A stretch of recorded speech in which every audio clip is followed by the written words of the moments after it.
8 سال تک نشہ دیا جاتا ہے۔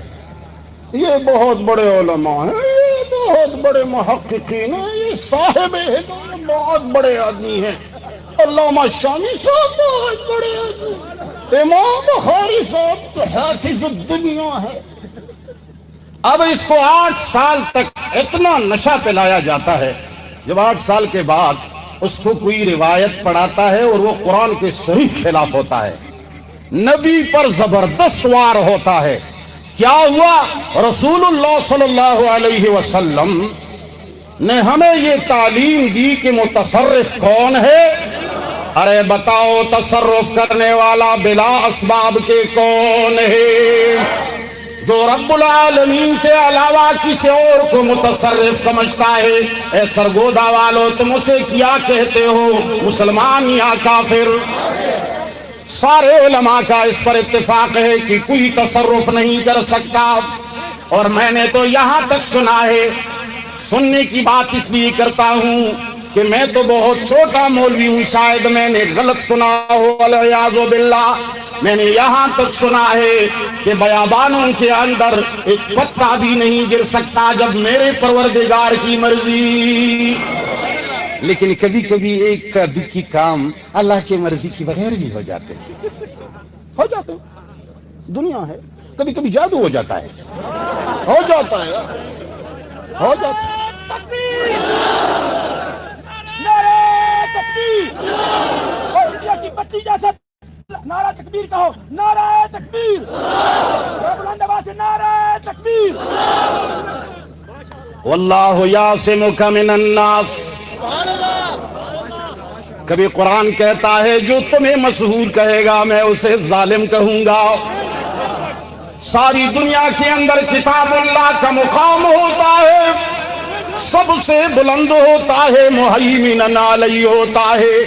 قرآن کبھی میزان ہو جاتا ہے، قرآن کبھی تورات کا ناسخ، قرآن کبھی انجیل کا ناسخ، قرآن کبھی زبور کا ناسخ۔ قرآن کریم کبھی کبھی عیسیٰ علیہ السلام کے لیے مشعل راہ، وہ اپنی نبوت رسالت کو چھوڑ کر قرآن کا غلام بن کے آئے گا۔ مگر اتنا بڑا قرآن جو عیسیٰ کو بھی اپنا امتی بنا سکتا ہے، تورات کو بھی منسوخ کر سکتا ہے، انجیل کو بھی منسوخ کر سکتا ہے، بخاری کو منسوخ نہیں کر سکتا۔ مولوی کیوں؟ اس کو تو نشہ پلایا گیا۔ نہیں،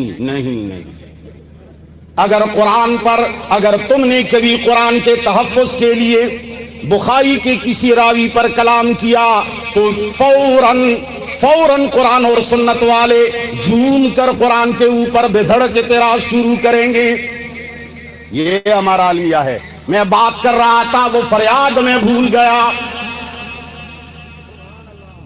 فریاد یہ ہے کہ وہ قرآن جو رب العالمین نے ہمارے لیے قانون بنا کر اتارا ہے، اور رب العالمین نے یہ واضح کر دیا ہے کہ قیامت تک قرآن کریم کو منسوخ کرنے والی کوئی اور کتاب، قدیانی آئے گا تو پاش پاش ہو جائے گا۔ مگر ایک بات ہے، کافر بن کے آئے گا پاش پاش ہو جائے گا، مسلمان بن کے آئے گا تو پاش نہیں، کچھ بھی نہیں ہو سکتا۔ عجیب بات ہے۔ عوام مسلمانوں، یہ باتیں تمہیں اس لیے عرض کرتا ہوں کہ خدا را میرے رب کی کتاب بڑی یتیم ہے، خدا کی قسم بڑی یتیم ہے۔ یہ نہ سمجھنا کہ ہم سب ماننے والے ہیں۔ او واللہ، اگر ہم اپنے آپ کو ٹٹولیں گے، مجھے اور آپ سے زیادہ قرآن کا دشمن اور کوئی نہیں۔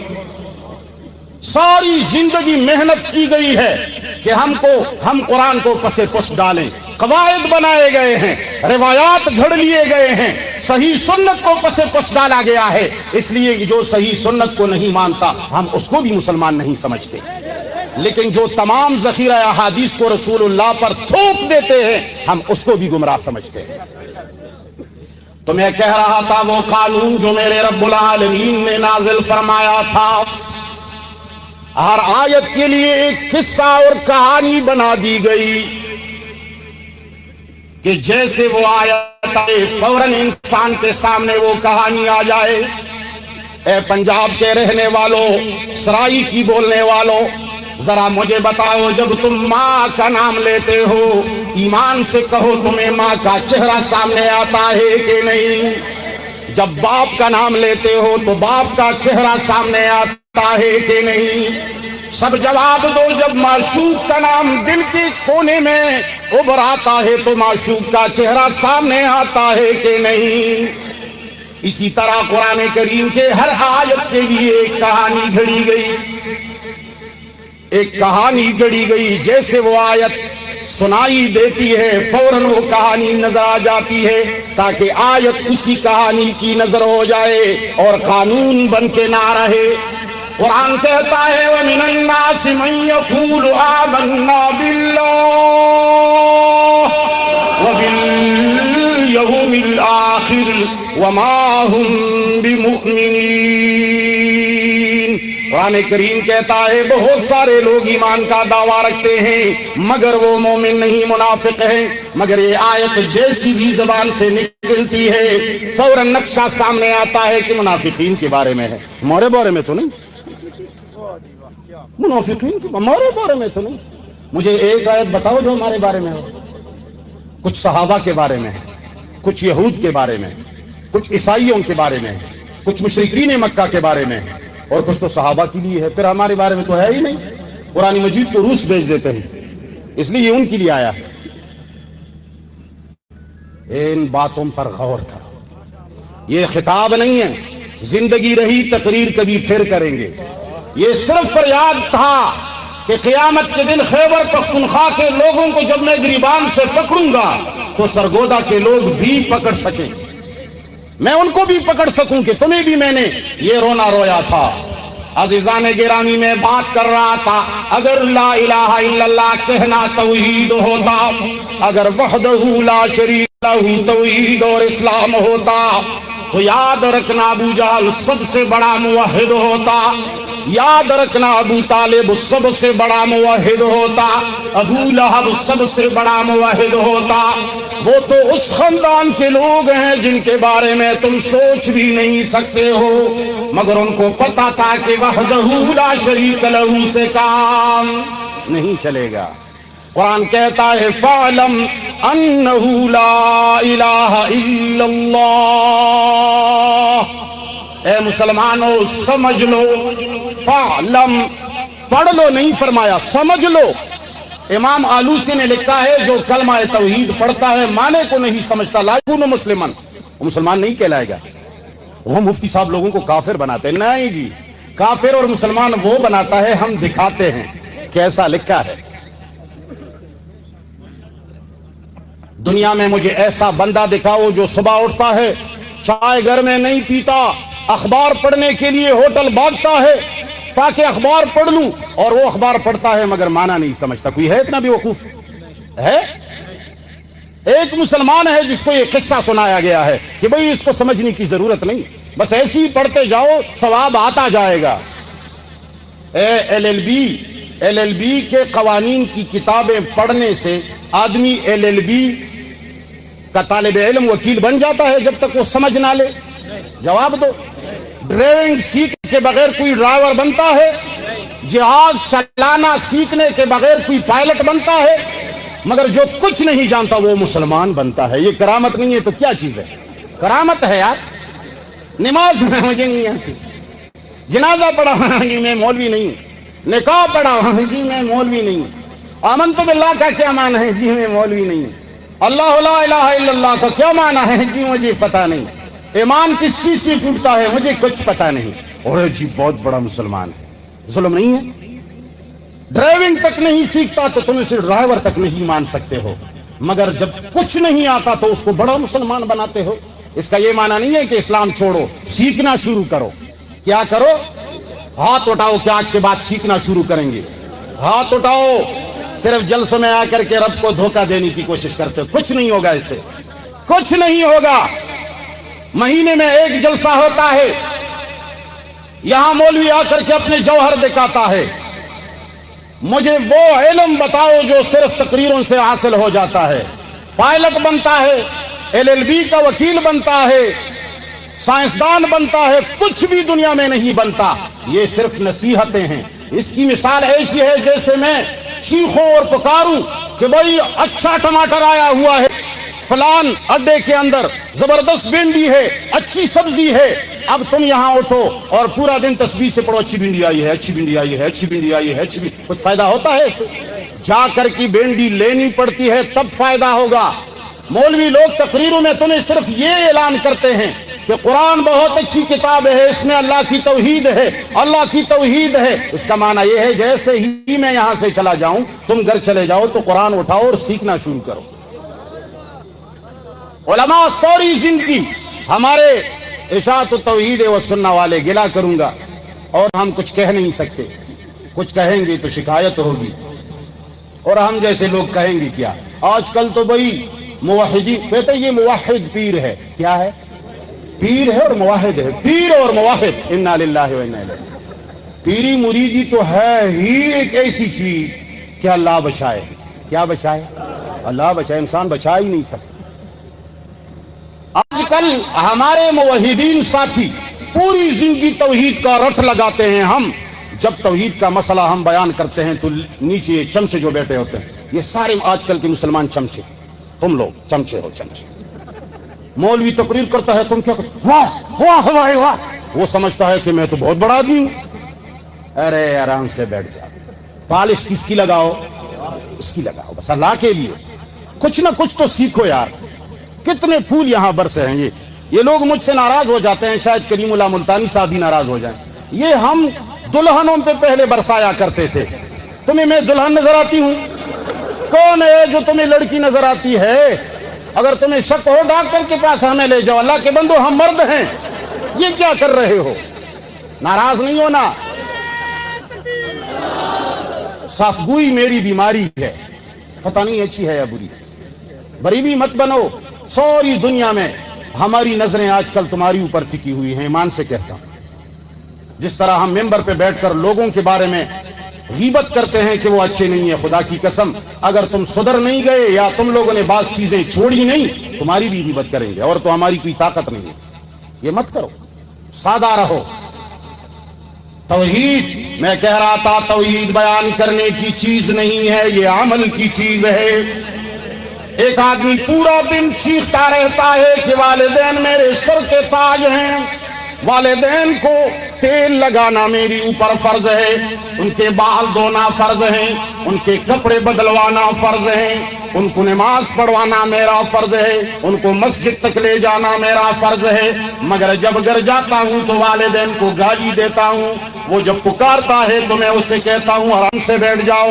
وہ جب مجھے بال صاف کرنے کے لیے بلاتے ہیں تو میں ان کو گالی بکتا ہوں۔ تو کون سا جاہل مجھے کہے گا کہ یہ والدین کا خدمت گزار ہے؟ کوئی کہے گا؟ یہی بات توحید کی ہے۔ اللہ ایک ہے، اس کے ساتھ کوئی شریک نہیں، ہم صرف اس کو راضی کریں گے۔ ہم اس کے سامنے ساری دنیا کو نہیں مانتے، ہم ایک اللہ کو راضی کریں گے۔ جب ایک طرف ساری دنیا ہوگی اور ایک طرف میرے اللہ ہوگا، میں صرف ایک اللہ کی عبادت کروں گا، ساری دنیا کو ٹکراؤں گا۔ تم کہتے ہو واہ واہ واہ، خدا کے لیے اس آدمی جس نے یہ پوری زندگی یہی چیخ لگائی ہے، ایک دن بتاؤ اس نے جس میدان میں کسی کے آنکھ میں آنکھ ڈال کر کے ساری دنیا کو ناراض کیا ہو، ایک اللہ کو خریدا ہو؟ دکھا سکتے ہو؟ نہیں سمجھے میری بات کو۔ جو لوگ صبح سے شام تک توحید کے نعرے لگاتے ہیں کہ ہم ایک اللہ کو ماننے والے ہیں، اگر ایک طرف ساری دنیا ہو اور دوسرے طرف اللہ ہو تو ہم ساری دنیا کو اس بوٹ اور اس پیر کے نوک پر ایسا کریں گے مگر اللہ کو راضی کریں گے۔ تم واہ واہ کرتے ہو، مگر اس نے کبھی ایسا کیا ہے؟ جماعت کے کسی امیر کی بات کو نہیں ٹکرا سکتے۔ مخلوق چھوڑو، دنیا چھوڑو، عوام چھوڑو، اپنی جماعت کے خود ساختہ امیر کی غیر شرعی بات کو نہیں ٹکرا سکتے۔ یہ موحد ہے؟ جواب دے دو یار، ملتانی صاحب سے ڈرتے ہو؟ اپنے امیر کے خلاف بات نہیں کر سکتا، کیوں؟ کہتا ہے اگر ہم اس کے خلاف کریں گے۔ میں کہا کرتا ہوں علامہ سعید احمد ملتانی صاحب کو جب نکالا گیا، یہ شرعی بات تھی، یہ شریعت کے مطابق نکالا گیا تھا، مگر وہ موحد جو ساری زندگی یہ پکارتے چلے تھے کہ ہم ایک طرف ساری دنیا، دوسری طرف ایک اللہ کی حق کو ہم برملا کہیں گے، ساری دنیا کو ٹکرا دیں گے، انہوں نے اپنے چھوٹے چھوٹے پیروں اور خداؤں کو ٹکرا دیا تو یہ موحد ہو گئے۔ اسی طرح تم بھی ہو، اسی طرح ہم بھی ہیں۔ مولویوں کے بولنے پہ دھوکہ مت کھاؤ، ان کے عمل پہ دھوکہ کھاؤ۔ دیکھو کہ اس نے کس میدان میں کس کی مخالفت کی ہے، کب اس نے دنیا کی بات ٹکرائی ہے، کب اس نے اپنے آپ کو تنہا کیا ہے، کب اس نے اپنے آپ کو سب سے الگ کیا ہے۔ آج کل تو لوگ اس پر سوچتے ہیں اگر ہم جماعت کے امیر کو ناراض کریں گے تو پھر ہمیں کوئی تقریر کے لیے نہیں بلائے گا۔ یہ توحید ہے؟ میری باتوں کو تم سمجھتے نہیں ہو، اس لیے کہ میں نیا ہوں، اور شاید تم پرانے ہو یا تم نئے ہو، شاید میں پرانا ہوں، کچھ تو ہے، گڑبڑ ہے، آ رہی ہے سمجھ؟ لیکن شاید اپنے بڑوں کی ڈر کی وجہ سے کچھ نہیں کہہ سکتا۔ تو میرا مقصد یہ ہے، خدا کے لیے توحید عمل کی چیز ہے، قول کی چیز۔ اگر کہنے کی چیز ہو، لوگ مجھے برا نہ مانے، تم جس ہندو کو کافر سمجھتے ہو ان کی کتابوں میں تم توحید پڑھو گے تمہیں آش آ جائے گا، ایسی پکی باتیں انہوں نے لکھی، وہ موحد ہیں۔ اگر سکھوں کی کتابیں تم لوگوں نے پڑھ لی، تمہیں تو مولویوں نے کنویں کا مینڈک بنا دیا ہے کہ ہم جس مصنف کے بارے میں نہ کہیں وہ کتابیں مت پڑھو۔ عورت جو ہے، میں کبھی کبھی کہا کرتا ہوں، تنگ تو نہیں ہو میری تقریر سے، تنگ ہو تو آخر دعویٰ کروں۔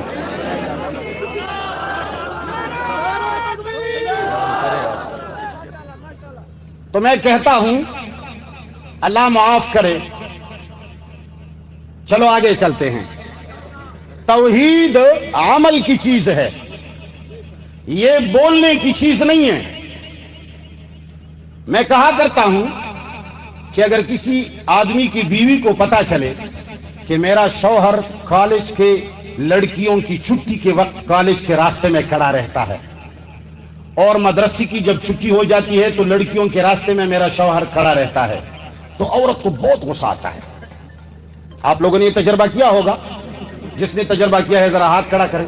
الحمدللہ کچھ نوجوان تو ہیں جو میدان پہ کہہ سکتے ہیں۔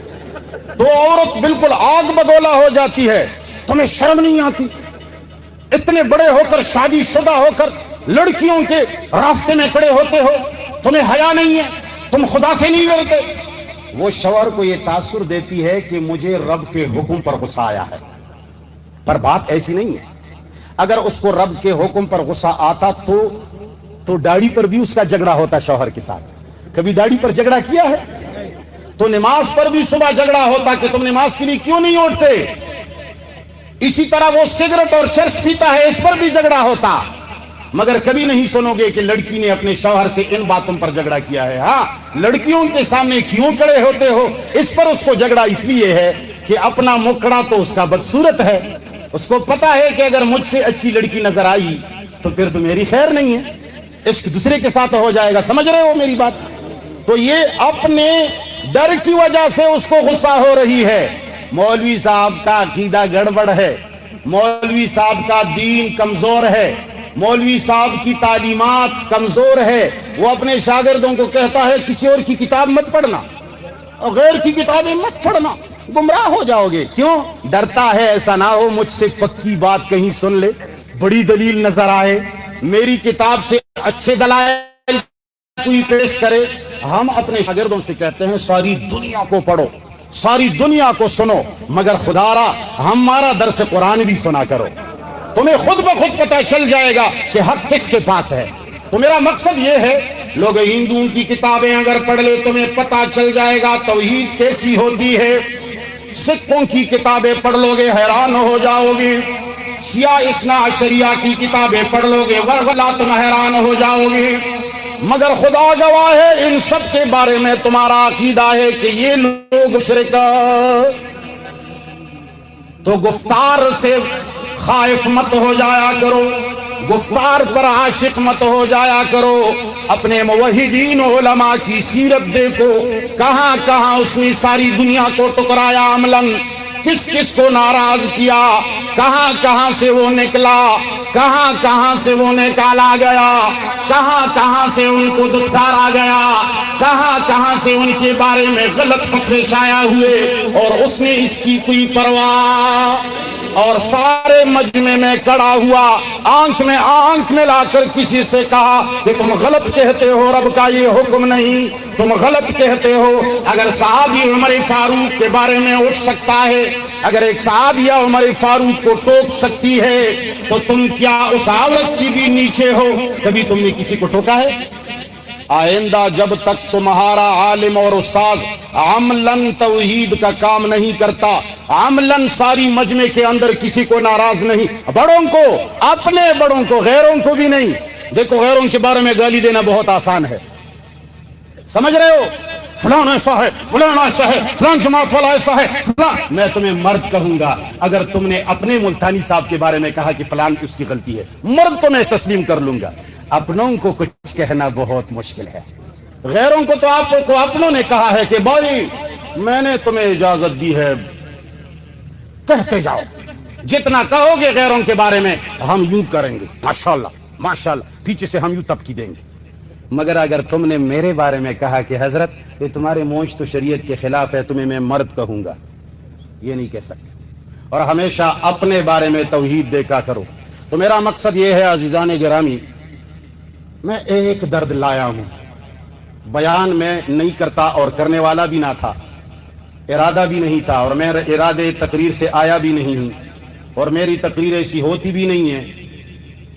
میں صرف یہ فریاد لایا ہوں کہ خدا کے لیے اگر تم لوگوں نے فرقواریت کو ختم کرنا ہے، اگر تم لوگوں نے اتحاد کرنا ہے، ساری دنیا کہتی ہے اتحاد کرتے ہیں، مگر ان کے کندھوں پہ ہم دیکھتے ہیں غیروں کی کتابیں لدی ہوئی ہیں، قرآن کو نیچے لا رہے ہیں، صرف برکت کی کتاب سمجھے ہوئے ہیں۔ ساری دنیا کی کتابیں رب کی کتاب کا غلام بنا دو، فرقواریت ختم ہو جائے گی۔ پاکستان ایک ایسا ملک ہے جس میں بہت سارے ایسے فتنے اور ایسے فسادات ہوئے کہ اس ملک کو بہت کمزور کرنے کی کوشش کی گئی۔ ہمارا ملک مزید فتنوں اور فسادات کا متحمل نہیں ہے۔ خدا را مسلمانوں متحد ہو جاؤ، مگر یاد رکھنا اگر کوئی کہتا ہے کہ میں میم ادا کروں، واو ادا کروں، مگر ہونٹوں کے بغیر ادا کروں، تو یہ جاہل ہے۔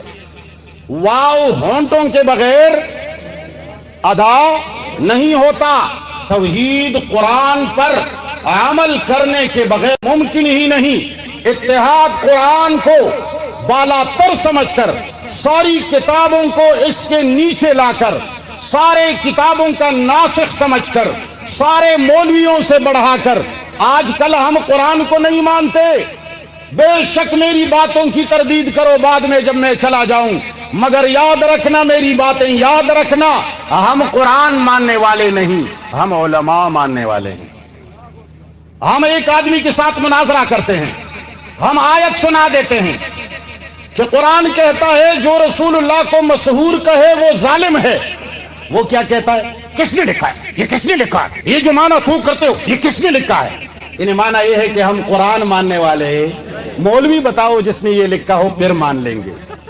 اب اگر وہ سامنے والا دیوبندی ہے تو ہم اشرف علی صاحب کی تفسیر اٹھا دیتے ہیں، اگر وہ سامنے والا پنجپیری ہے تو ہم غلام اللہ خان صاحب کی تفسیر اٹھا دیتے ہیں، اگر وہ سامنے والا بریلوی ہے تو غلام رسول سعیدی صاحب کی تفسیر اٹھا لیتے ہیں۔ کوئی بھی ہو ہم اسی کی تفسیر اٹھاتے ہیں، بتاتے ہیں کہ حضرت یہ آپ کے بڑے نے، اچھا ہاں بالکل، ہاں بس ٹھیک ہے۔ تو ایمان سے کہو اس کا ایمان تفسیر پر ہے یا قرآن پر ہے؟ مولویوں ناراض نہیں ہونا، ہمارا ایمان علماء پر ہے، قرآن پر، خدا کی قسم نہیں ہے۔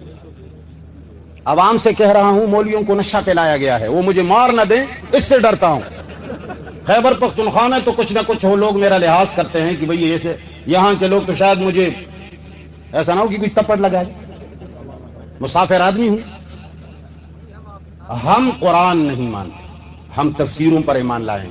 آمنت باللہ و ملائکتہ و کتبہ، پہلے ہم یہ مانا کرتے تھے کہ میرا ایمان ہے اللہ پر اور ان کے ملائکہ پر، ان کی کتابوں پر۔ اب ہم نے مانا تبدیل کیا ہے، پہلے ہمیں پتہ نہیں تھا، اب ہم کہتے ہیں وہ کتبہ اور علماء کی کتابوں پر۔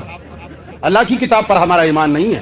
اللہ کی کتاب سے بخاری اونچی، اللہ کے کتاب سے مسلم اونچی، تفسیری رازی اونچی، روح المعانی اونچی، اور بیان القرآن تو بہت اونچی، الیاذ باللہ۔